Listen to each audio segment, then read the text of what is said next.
Madam, আপনাকে আমন্ত্রণ জানাচ্ছি আমাদের অনুষ্ঠানে। আপনাদেরকে ধন্যবাদ আমাকে আমন্ত্রিত করার জন্য।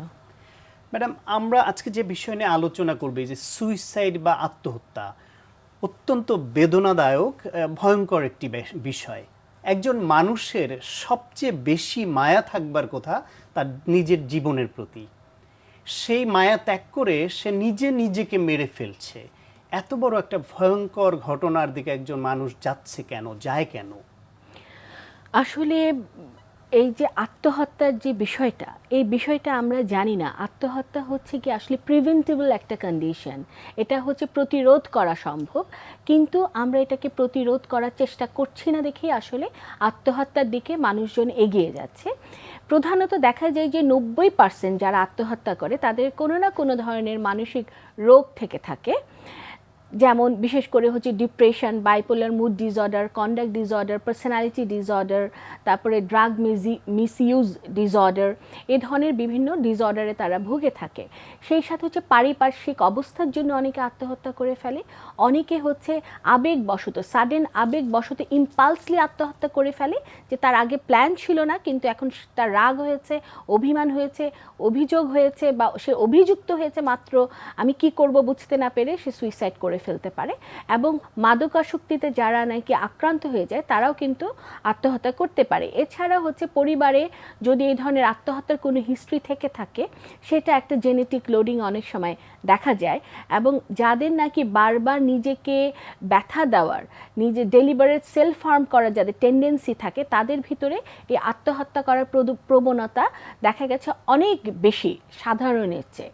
এই তাছাড়া পারিপার্শ্বিক অবস্থার জন্য যে যেমন চাকরি চলে গেছে, ফ্রাস্ট্রেশন, তারপরে ব্রেকআপ, মানে গার্লফ্রেন্ড অথবা বয়ফ্রেন্ডের সাথে ব্রেকআপ, যে কোনো রিলেশনশিপে ব্রেকআপ, ফ্যামিলিতে ডিসহারমোনি, মা বাবার ভিতরে গণ্ডগোল, কিংবা তার অর্থনৈতিক অবস্থার অবক্ষয়, হ্যাঁ, এই সব কিছু মিলিয়ে কিন্তু আত্মসম্মান বোধে হঠাৎ করে আঘাত লেগে কিন্তু আত্মহত্যা করে ফেলতে পারে। একজন মানুষ, সে তো সব কিছু ঠিকভাবে চলছিল। আমরা অনেক ফ্যামিলিতে সন্তান আত্মহত্যা করবার পরে তার বাবা মার থেকে বা ভাই বোন তাদের থেকে অনেক সময় এরকম আক্ষেপ শুনতে পাই যে ওইভাবে চলে গেল, আমরা বুঝতেও পারলাম না যে আমাদের অপরাধটা কী ছিল বা দোষটা কী ছিল। তাহলে একটি সন্তান আত্মহত্যা প্রবণতার দিকে এগিয়ে যাচ্ছে, এটা তার কাছের লোকজন আগেভাগে বুঝবেন কি করে? প্রতিরোধ করতে হলে তো বুঝতে হবে, বোঝার উপায় কি? নিশ্চয়, প্রথমত হচ্ছে গিয়ে যে আগেই বললাম যে 90% থেকে দেখা গেছে 95% ব্যক্তির কোনো না কোনো মানসিক সমস্যা অথবা রোগে আক্রান্ত হয়ে থাকে। সেটা যদি পরিবারের লোকজন একটু খেয়াল করে তাহলে বুঝতে পারবে তার যে ডেইলি সে যেভাবে চলছিল জীবনযাত্রায়, সেখান থেকে ব্যাঘাত হচ্ছে, সে আগের মতো নিয়মিত চলছে না, একটু যেন অন্যরকম। এই জিনিসটা একটু খেয়াল করা উচিত। এছাড়াও দেখা গেছে কোনো জিনিস হয়তো বা চাইছে, বারবার দিচ্ছে না। যখন দেখা যায় কোনো ওয়ার্নিং সাইন থাকে, তার যে নিজস্ব পছন্দের জিনিসপত্র সে অন্যদেরকে দিয়ে দিতে থাকে, গিফট করতে থাকে। সে দেখতে পারে পরিবারের লোকজন যে ইন্টারনেটের মাধ্যমে কিভাবে সহজ উপায়ে সুইসাইড করা যায় এগুলো সার্চ করছে, অথবা সে যে সুইসাইড করার জন্য যে দড়ি, কাঁচি, ছুরি বা বিভিন্ন ধরনের ফায়ার আর্মস, হ্যাঁ, ও ঘুমের ওষুধ, এগুলো সে জোগাড় যন্ত্র করতে পারে, কারণ একদিনে এক মুহূর্তে এগুলো জোগাড় নাও করতে পারে সে। তাছাড়া সে বারবার বলতে পারে আমি চলে গেলে তখন বুঝবে মজা কেমন লাগে, আমি চলে গেলে কখনো আর চাইবো না, হ্যাঁ, আমি চলে গেলে তখন দেখো কি হয়। হ্যাঁ, এ ধরনের কিন্তু ওরা অনেক সময় ওয়ার্নিং সাইন দিতে থাকে, থ্রেট করতে থাকে পরিবারের কাছে। আর এছাড়াও যদি বাচ্চাটা মাদকাসক্তির দিকে চলে যায়, তাহলে সেটাও কিন্তু পরিবারের লোকজনেরই দায়িত্ব এগুলো বুঝতে পারা, এবং বুঝতে চাওয়াও উচিত। কারণ একটি বাচ্চা হঠাৎ করে ঘুমের থেকে উঠেই আত্মহত্যা করবে মাথায় আসে না, ধীরে ধীরে এই ব্যাপারগুলো আসে। তার ভিতরে যখন নাকি বিভিন্ন রকমের বিষণ্ণতা কাজ করে অথবা অক্ষমতা ফিলিং হতে থাকে, তখনই কিন্তু সেই ধরনের সিদ্ধান্ত অনেক সময় নিয়ে ফেলে। আবার অনেক বাচ্চা আছে যাদের নাকি পার্সোনালিটি ডিসঅর্ডার, অনেক ব্যক্তির, সে সাডেনলি অনেক সময় আত্মহত্যার দিকে ধাবিত হয়ে যায়। সেটা তো আসলে চট করে কারণ বোঝা যায় না, কিন্তু তার যে ব্যক্তিত্বের ধরন, এটা তো আমরা প্রথম থেকেই বুঝতে পারি যে ও রেগে গেলে ভাঙচুর করা থেকে শুরু করে সব করে, একটু সতর্ক থাকা আর কি। এবং যখনই আমি বুঝবো বা পরিবারের লোকজন বুঝবে না এ খুব ভালনারেবল কন্ডিশনে চলে যাচ্ছে, সে রিস্ক ফ্যাক্টরের দিকে চলে যাচ্ছে, তখনই ওকে কনভিন্স করে অথবা জোর করে হলেও কিন্তু চিকিৎসা নেওয়া উচিত। তারকে মানে যে কোনো সাইকিয়াট্রিস্টের কাছে নিয়ে, মনোরোগবিদ্যা বিশেষজ্ঞদের কাছে নিয়ে তার চিকিৎসা করানো খুবই প্রয়োজন, কারণ এই চিকিৎসা করলে কিন্তু বের হয়ে করে আসে। থাকেন, কি চিকিৎসা দিয়ে থাকেন যে একজন মানুষ তার নিজের ইচ্ছা এবং সেলফ ডিস্ট্রাকটিভ যে টেন্ডেন্সি, নিজেকে ক্ষতি করার প্রবণতা, এটা তার মধ্যে আছে, বা এইসব সমস্যা আমরা সঙ্গী আশেপাশে ফ্যামিলির লোকজনের মধ্যে দেখছি, তাকে নিয়ে গেলাম আপনাদের কাছে, আপনারা কি করেন? আমরা প্রথমে হচ্ছে যে পেশেন্টের সাথে খুব খোলামেলাভাবে কথা বলি, তার ডিটেল হিস্ট্রি নেই, তার পরিবারের সাথে অথবা বন্ধু বান্ধব কিংবা দরকার হলে টিচার যারা স্কুলেও পড়ায় ওদেরকে বা ওর যে কাছের লোক, তাদের কাছ থেকে কিন্তু ডিটেল হিস্ট্রি নেই, যে তাকে বোঝার জন্য, তাকে ভালো করে অ্যাসেস করার জন্য। যদি কোনো ধরনের মানসিক রোগ থাকে তাহলে সেই রোগ অনুপাতে আমরা তাকে চিকিৎসা দিয়ে থাকি, এবং যদি কোনো ধরনের ওই মুহূর্তে সমস্যায় সে জর্জরিত থাকে তখন তাকে আমরা কথা বলার মাধ্যমে চিকিৎসা দিয়ে থাকি, যেটাকে আমরা সাইকোথেরাপি বলি, কাউন্সিলিং বলি, সাপোর্টিভ সাইকোথেরাপি বলি, ইন্টারপার্সোনাল সাইকোথেরাপি বলি। পরিবারের লোকজনের সাথে তার যদি মতৈক্যের জন্য তার এই ধরনের ডিপ্রেশন, ফ্রাস্ট্রেশন অথবা সুইসাইড করার প্রবণতাগুলো থেকে থাকে, আমরা পরিবারের লোকজনের সাথে আসলে কথা বলি।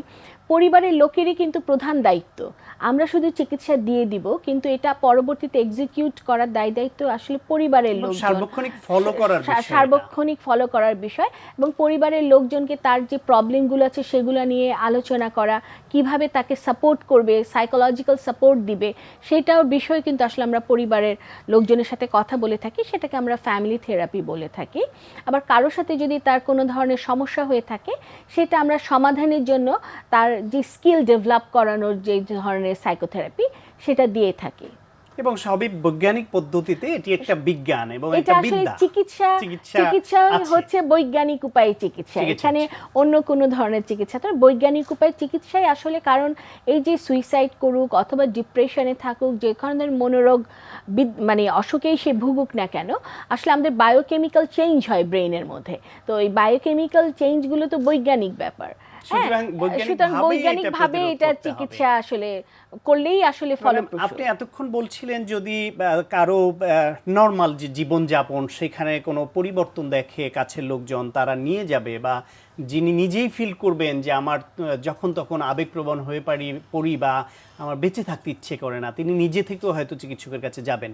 তো যে একবার অ্যাটেম্প নিল আত্মহত্যার, কিন্তু ভাগ্যক্রমে বেঁচে গেলেন, তার বিষয়ে পরবর্তীতে সতর্কতা তো নিশ্চয়ই বেশি দরকার। সেই ক্ষেত্রে আপনার পরামর্শ কি তাদের জন্য? আসলে ওই যে বেঁচে গেলেন যখন, তখন আসলে সেই ব্যক্তিত্ব নিজে সেই আশা আকাঙ্ক্ষা থাকে না বেঁচে থাকার জন্য, যার জন্য সে কিন্তু তখন সাহায্যও প্রার্থনা করে না। যে কারণ সে যদি বেঁচেই না থাকতে চায়, তার ওই ইচ্ছাটা মরে গেছে দেখে কিন্তু সে নিজের প্রতি ক্ষতি করেছে, ডেলিবারেট সেলফ হার্ম করেছে, সুতরাং তার কিন্তু বাঁচার প্রতি কোনো আগ্রহ থাকে না। সেই ক্ষেত্রে তার পরিবারের লোকজন, বন্ধু বান্ধব অথবা তার শুভাকাঙ্ক্ষী ওকে বুঝিয়ে হোক, জোর করে হোক, চিকিৎসার মধ্যে নিয়ে যেতে হবে, মানে সাইকিয়াট্রিস্টের কাছে নিতে হবে, তাকে চিকিৎসার আওতায় যেভাবেই হোক রাখতে হবে, এবং সার্বক্ষণিক কিন্তু তাকে পর্যবেক্ষণের মধ্যে রাখতে হবে। যেই ধরনের জিনিস দিয়ে আত্মহত্যা করতে পারে বা নিজের ক্ষতি করতে পারে, যেমন ব্লেড, ছুরি, কাঁচি, দড়ি, এই ধরনের জিনিসগুলো থাকে দূরে রাখতে হবে, তার হাতের নাগালের ভিতরে যাতে না আসে, এবং সারাক্ষণ সেই ব্যক্তির সাথে ছায়ার মতন একজনকে আসলে লেগেই থাকতে হবে, যাতে সে কোনোভাবে এই অ্যাটেম্প নিতে না পারে। আর চিকিৎসা সঠিকভাবে করলে তার এই যে বারবার নিজেকে ক্ষতি করার যে প্রবণতা, এটা আসলে কমে আসে। আগেই বলেছি, আত্মহত্যা থেকে প্রতিহত করা অনেক সহজ, আসলে জীবনটা অনেক সুন্দর, ওই জিনিসটাই তাদেরকে বুঝিয়ে দিতে হবে। জীবন মানে চালনাবোধ। সবচেয়ে বড় কথা হচ্ছে যে জীবন আমরা চেয়ে আনিনি, স্রষ্টা আমাদের দিয়েছেন, সৃষ্টি করেছেন, সে জীবনকে হনন করার অধিকার আমাদের থাকা উচিত নয়। এটিকে সুন্দর করার জন্য চেষ্টা করা। আপনাকে অনেক ধন্যবাদ। আশা করি আমাদের দর্শকরা এটি উপলব্ধি করবেন এবং আর একটিও আত্মহননের ঘটনা যেন না ঘটে সেটি চাইব। অনেক ধন্যবাদ আপনাকে। সুস্থ থাকুন সবাই। ধন্যবাদ। প্রিয় দর্শক, আমরা শুনছিলাম আত্মহত্যা প্রবণতা এবং এ থেকে প্রতিকারের উপায় কি, সে বিষয়ে অত্যন্ত প্রয়োজনীয় কিছু পরামর্শ। আশা করি আপনাদের কাজে লেগেছে।